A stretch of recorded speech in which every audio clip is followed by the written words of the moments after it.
Assalamualaikum teman-teman, balik lagi di channel gua Ashraf Channel.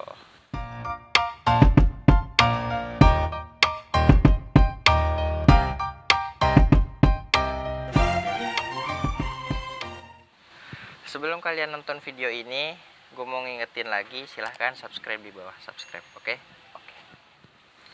Oke, kali ini gue itu mau cerita-cerita ya tentang gimana perjalanan gue tes masuk perguruan tinggi sampai lulus. Nah, jadi gini teman-teman, gue itu siswa salah satu madrasah aliyah di Madura, lebih tepatnya di Pamekasan.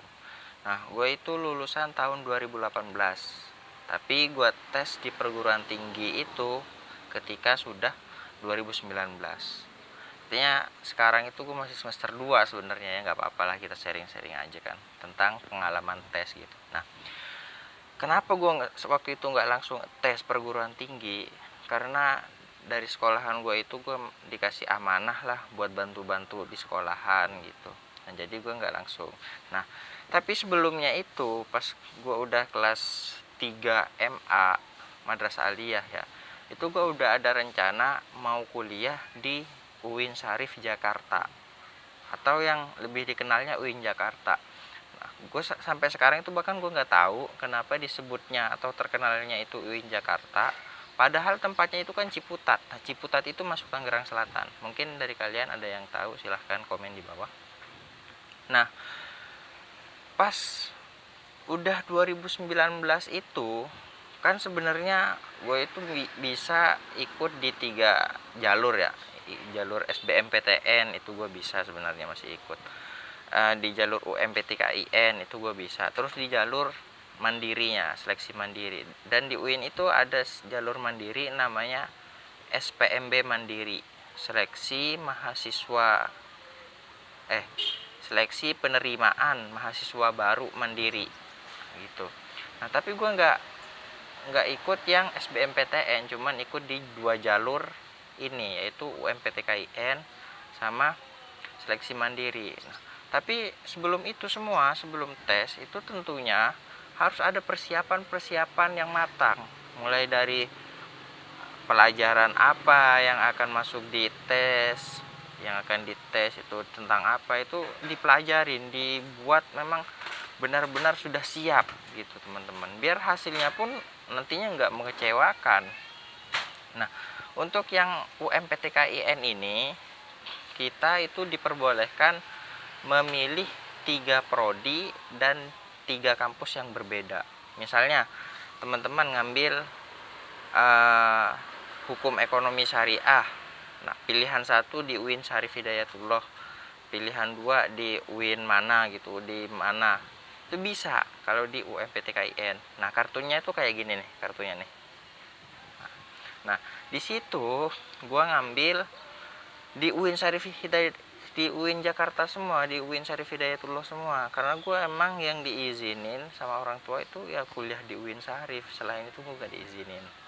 Ya gimana ya, kita kan harus nurut ke orang tua gitu loh. Nah, di UMPTKIN ini gue itu kan ngambil 3 prodi ya. Pertama itu gue ngambil hukum tata negara, terus yang kedua ngambil hukum ekonomi syariah, dan yang ketiga itu gue ngambil hukum keluarga. Dan itu semua di UIN Syarif Hidayatullah Jakarta, karena gue emang pengen masuk ke UIN Syarif Hidayatullah Jakarta ini gitu teman-teman. Nah, ternyata gue di tes UMPTKIN ini gue kurang beruntung ya, artinya gue nggak lulus semua. Di 3 prodi ini gue nggak ada yang lulus UMPTKIN, dan gue tentunya nggak putus asa sampai situ dong, soalnya kan masih ada 1 kesempatan lagi, itu tes SPMB Mandiri. Nah, di tes SPMB Mandiri ini gue terus bener-bener ingin tahu apa aja kira-kira yang keluar di soalnya, apa aja kira-kira yang dites. Itu gue emang pertama kan pasti tes yang pertama itu bikin mental agak down lah gitu, soalnya kan kita gagal. Tapi kita harus terus semangat gitu loh. Kalau mental kita down dan terus kita nggak mau bangkit, ya otomatis di tes kedua kita akan gagal juga. Di tes yang kedua ini, gue pertama itu ngambil prodi manajemen bisnis. Terus yang kedua itu gue ngambil hukum ekonomi syariah. Dan alhamdulillahnya gue lulus di prodi hukum ekonomi syariah.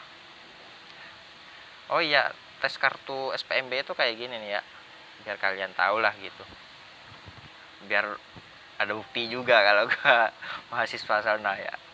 Emang sih wajah-wajah gue emang nggak meyakinkan kalau gue mahasiswa, ya nggak apa-apa lah. Sebenarnya gini ya teman-teman, kalian kan pasti tahu ada kata-kata usaha itu tidak akan mengkhianati hasil, dan itu memang terbukti ke diri gue sendiri. Gue itu siap untuk menjalani tes, belajar supaya bisa lulus, mempersiapkan mental yang kuat supaya nggak down. Untuk kan otomatis kan kita ketika tes itu banyak siswa-siswa yang memiliki prestasi akademik yang lebih baik daripada kita. Nah, tapi itu kita jadikan acuan supaya kita tambah semangat untuk mengalahkan mereka gitu. Tapi mengalahkannya ini dalam artian positif ya. Nah, jadi kalian itu yang mau tes, persiapkan sematang mungkin, kalian pelajarin, kalian tanya-tanya ke mahasiswa yang udah lulus apa aja yang keluar soalnya, bagaimana nanti ketika tes, apa aja yang dilarang ketika tes, itu kan ada juga penilaiannya nanti. Nah, kalau misalnya kalian udah siap, persiapannya udah mateng banget, tapi kalian masih kurang beruntung, artinya belum lulus di berbagai jalur, di berbagai kampus, itu artinya waktunya belum pas. Waktunya belum pas untuk kalian menerima hasil dari usaha kalian itu.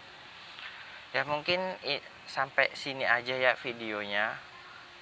Jangan lupa kalian like, comment, and subscribe. Kalau kalian anggap video ini bermanfaat, silahkan share ke teman-teman kalian. Oke, sampai ketemu lagi di video selanjutnya.